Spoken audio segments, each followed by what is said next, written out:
Hi, I'm Wayne LaPierre, head of the National Rifle Association, and I'm here in New Orleans, and I'm going to show you for the next few minutes something that will shock you, and I guarantee you've never seen it before, because it's something the big media companies in this country didn't show you, because they said it would never happen. They said the government would never come into your home and confiscate your firearms. They said the government would always be there to protect you. You stay tuned and watch, because right now I'm going to show you the truth.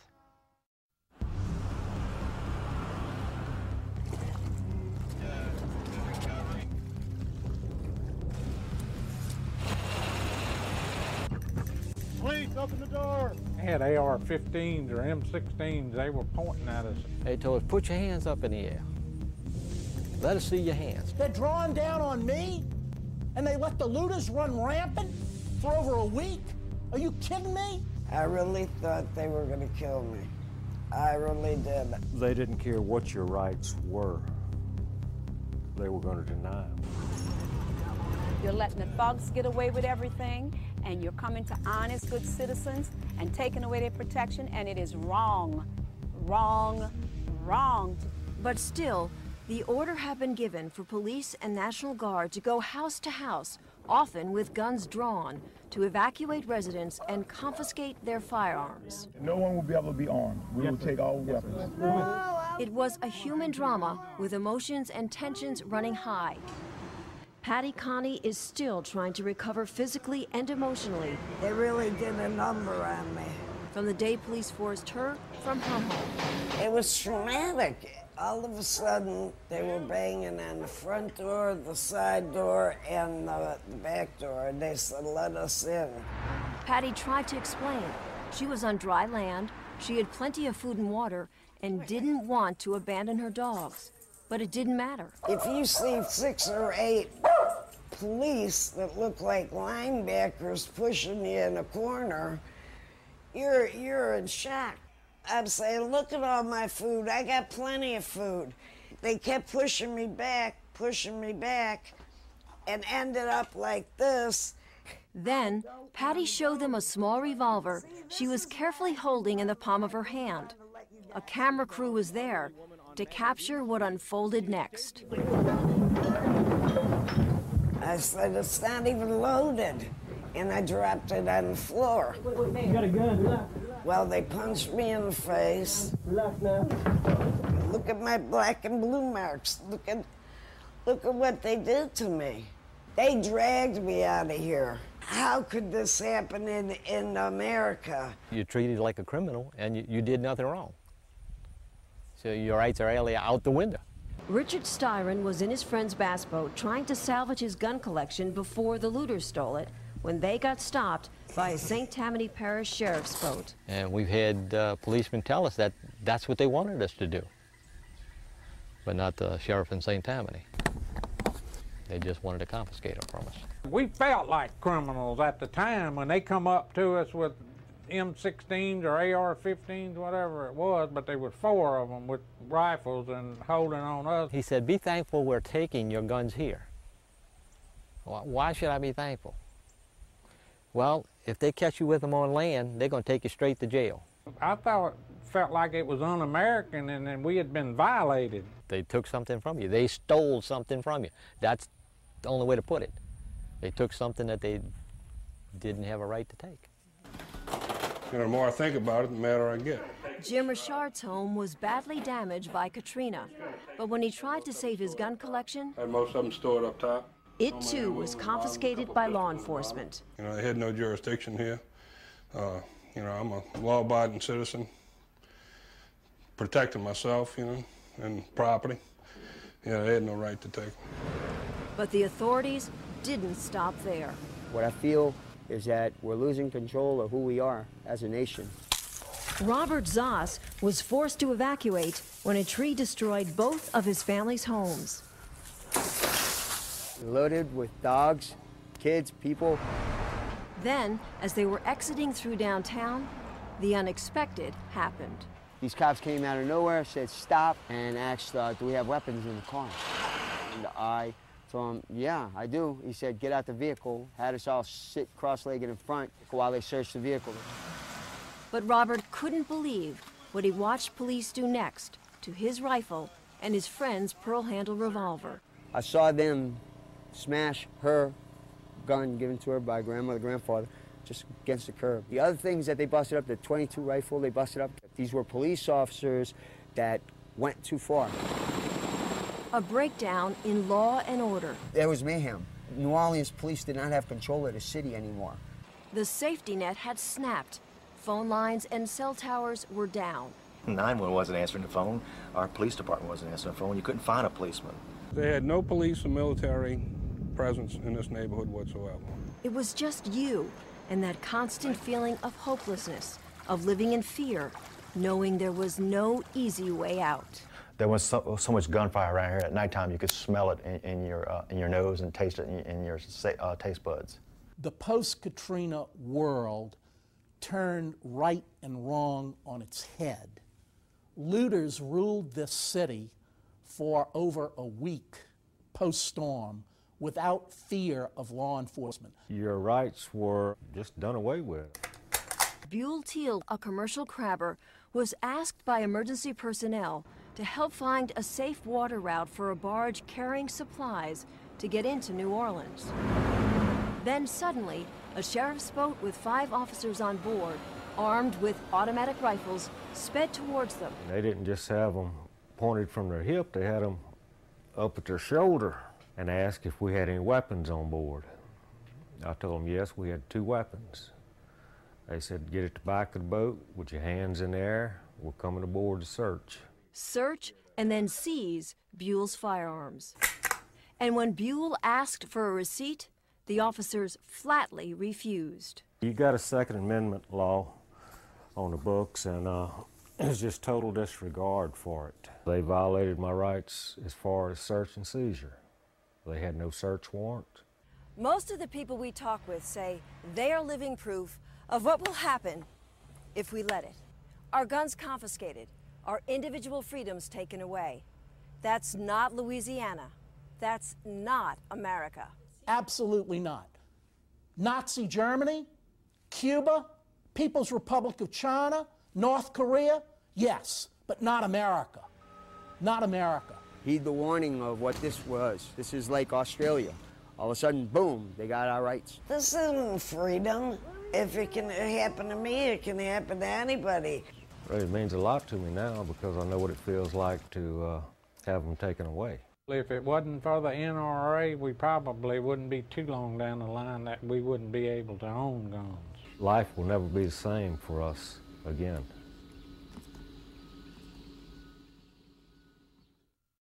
The city was jet black. Everybody was trying to protect themselves. I was thinking of my life and my son's life. I was a victim. My family was a victim.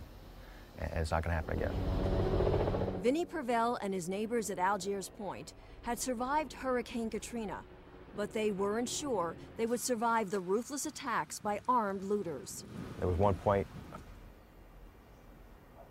we became fearful for our lives. It was the day after the storm, and Vinnie was out checking on some neighbors' homes when 2 thugs clubbed him with a sledgehammer and carjacked his van. And then one of them stood over me with the maul and said, "Don't move, we want your truck." So the other one dug through my pocket, got the keys, got in the van, and took off. There was a police car just a few feet behind them, but he wouldn't pursue it. Vinnie knew then they were in trouble. No police protection meant that the looters would keep coming back. And they did. 3 young men came through. There was gunfire, about 20 rounds fired right in front of me. My mom jumped on the floor. Gunfire that hit too close to home. So Vinnie pulled out an old shotgun that had been given to them. In fact, when we came home with it, we didn't like guns, so we put it in the back of a closet and just left it there and actually forgot about it. But not anymore. They used that shotgun and some firearms borrowed from neighbors who had left town to set up Fort Pelican, a watchtower on Vinnie's balcony, all to keep the thugs out. We sat here on this balcony at nighttime, slept on this balcony in the chairs, and you hear gunfire all over. When we didn't see a policeman, and we couldn't call 911 up. And until this occurrence here, I didn't realize what the necessity was for it. But now I do. Now I'm going to get me a gun. I'm going to learn how to use that gun. I'm going to protect my home. Go get one. If you're an honest citizen, get one if you're in fear. Marie Galatis, a Baptist minister, faced the same story in her neighborhood. The same threats by thugs, the same lack of police. But she never once felt afraid. I had my Bible and I had my gun, and I knew I was safe. Marie knows she was lucky. She was never forced to leave home and didn't have her firearm confiscated. It's going against my constitutional rights as a citizen. But Marie remembers how upset she got when the police department threatened to take her firearm. Yeah, no one will be able to be armed. We will take all weapons. So what you come and get my gun for? I'm a good citizen. Why don't you go get some of these people that's murdering people and robbing the stores and breaking in homes and everything? What are you worrying about me for? I'm a widow. I'm 65. I'm here by myself. People are scared to death, and it's because of crime. Women come in who cried at the door saying, we need to buy some guns. We need to protect ourselves. I want people to remember. Remember Buell Teal? The firearms he had for protection were confiscated by sheriff deputies. And although he tried to get them back, all he got was the runaround. It made me angry when they told me to go get a lawyer if I wanted my guns back. Angry enough to pick up the phone and call the one group he knew could help him, the National Rifle Association. This was a Tuesday around noon when I called NRA. Wednesday at noon, an investigator was knocking on my door, had just flown in from New York. 2 days later, the NRA filed a federal lawsuit, and a judge quickly ruled in its favor, ordering law enforcement to stop confiscating firearms from law-abiding citizens and to return those they had already taken. And this was the 2 rifles that they confiscated. It was a major victory for firearm freedom and for people like Buell Teal. He finally got his firearms back. Okay, this is my grandson's gun. He was overjoyed when the NRA stepped in and got his gun back for him. No, absolutely. I don't think I would have got him back, if it wasn't for the NRA. I was tickled to death. But gun owners in New Orleans weren't that lucky. Despite an order from a federal court judge, they still couldn't get their guns back. The city attorney has argued that there is no Second Amendment right and that cities and localities can confiscate guns at will and you don't have any Second Amendment rights at all. The city was in denial, first denying that they took the guns, even though the police gave the order on TV to do just that. No one will be able to be armed. We will take all weapons. And now denying that they even had them. But that all changed when the NRA went back to federal court a second time, demanding the mayor be held in contempt. For the first time, they've admitted not only that they have guns, but we saw them ourselves stored in a double-wide trailer. There were so many guns, and they were stacked in these big piles. As many as 1,100 firearms are being stored in this police trailer. And finally, people like I.H. Spurlock had hopes of getting their guns back. But this is what I'm missing, these 6 here. Revolver. That's my personal gun. My 12-gauge shotgun that my father bought me when I was a 15-year-old. World War I German Mauser rifle. Firearms taken from most people's homes after they had already evacuated. But Spurlock was optimistic because although the police took his guns, they left behind the empty cases, and he had the serial numbers written down inside. See how I got them number S1213. And that's the only thing going to help me. But still, that wasn't enough. Spurlock walked away empty-handed. You get no cooperation with them in there about your gun. I showed them these numbers that I have, and they refused to accept them. Let the people go in there and look. Well, we can't do that. What the hell are we doing down here then? And Spurlock wasn't alone in his frustration. Oh, I have the receipt and everything here where I bought the gun. They say they don't have it. I have the serial number and everything. They left a note, obviously, when they were confiscating the guns that said, shotgun in custody of New Jersey State Police Department. I called them and they said they left the guns with NOPD. They can't find the gun. Doesn't seem fair to me. I mean, I'm a deer hunter. I'm not no criminal. Basically, my guns were stolen from me, and I really want them back.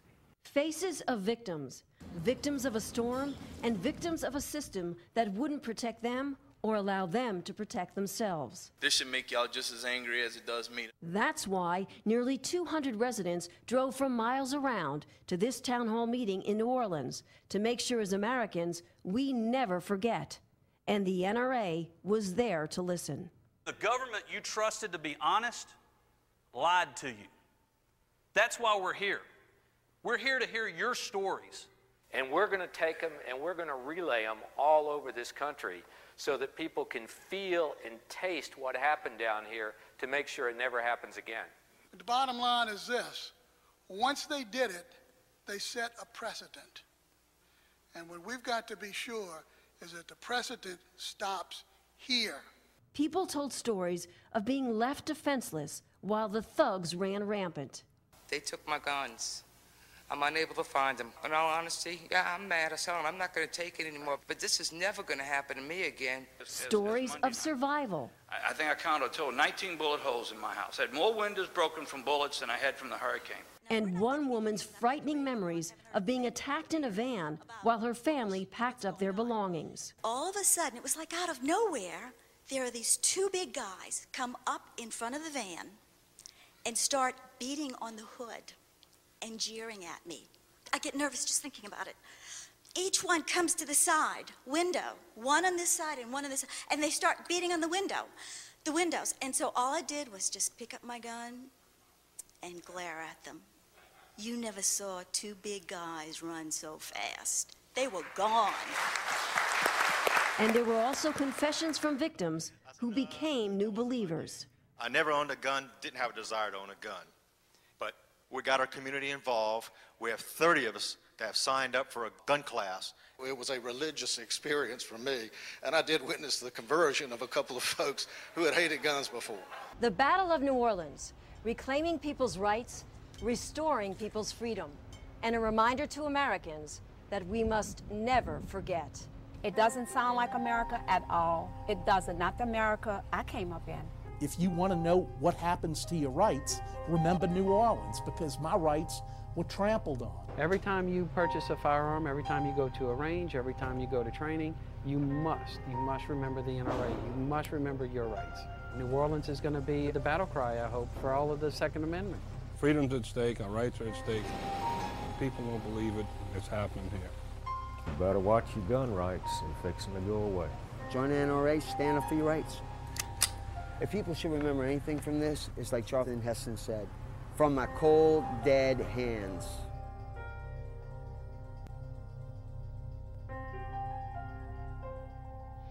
You know, I've had a lot of people in this town tell me that when you go through something like they've gone through, it changes your life, but it also changes the way you think.